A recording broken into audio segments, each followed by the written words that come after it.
One of the things that I have looked at is especially the mound builders, and it started out with when I used to go to the Serpent Mound. And once you start looking at some of these places, it was not put by what we call man. At that time, it was probably put there by what we term as star people or other entities that have been visitors of the planet for thousands and thousands of years. And there are also parallels, say for example, like the Serpent Mound in Ohio, and then when you come to Mexico, or Old Mexico, Mesoamerica, you have the Quetzalcoatl and Cuculcan, and you come up in the southwestern pueblos, and they term it the plume serpent.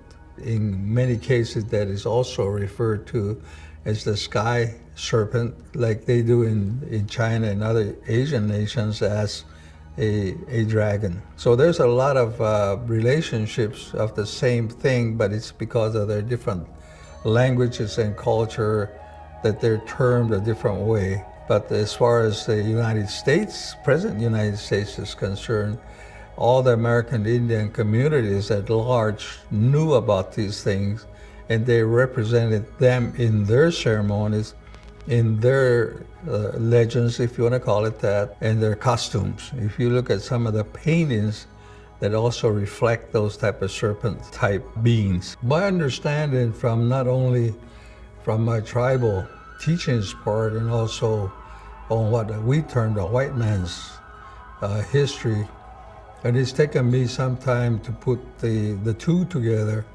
And if you look back at some of the things that are happening through archaeological diggings, a lot of different groups that have gone back and talk about previous history that is related to also other civilizations of the world. When you talk about that, we're talking about the pharaohs in Egypt, the Mesoamerican people, and also the people that are on the other side of the earth. So our teachings talk about way back when, and they said during the creation. And when they term the creation, they refer to the fourth world. The Hopi, Zunis, and other say that we are now in the fourth world.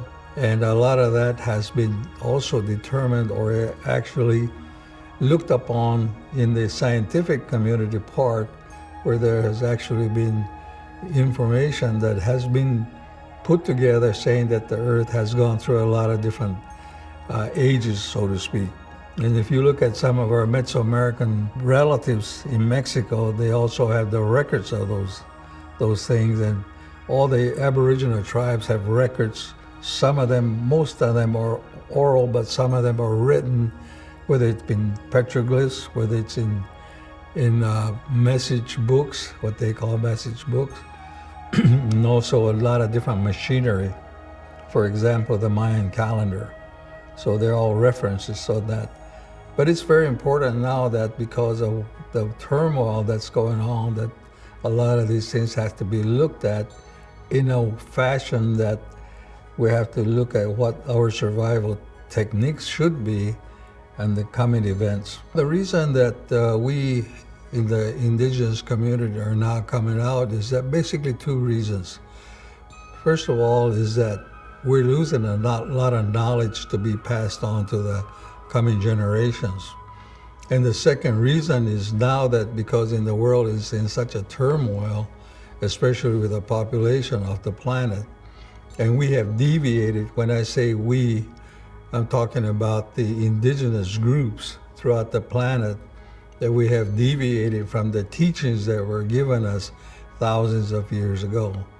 And it's very important now that a lot of this information should be put out there so that a lot of our people can understand and revert back to what the original teachings were. Sure. And one of the reasons that these type of meetings is very important is that we convey this information to the public at large from different backgrounds. And so they get away from the fear factor and also to look at things in a way that how we can be part of what was given us thousands of years ago. And the indigenous community, especially the American Indian community, is now picking up the pace so that we can pass these on to not only to our tribal people, but also to the rest of the world.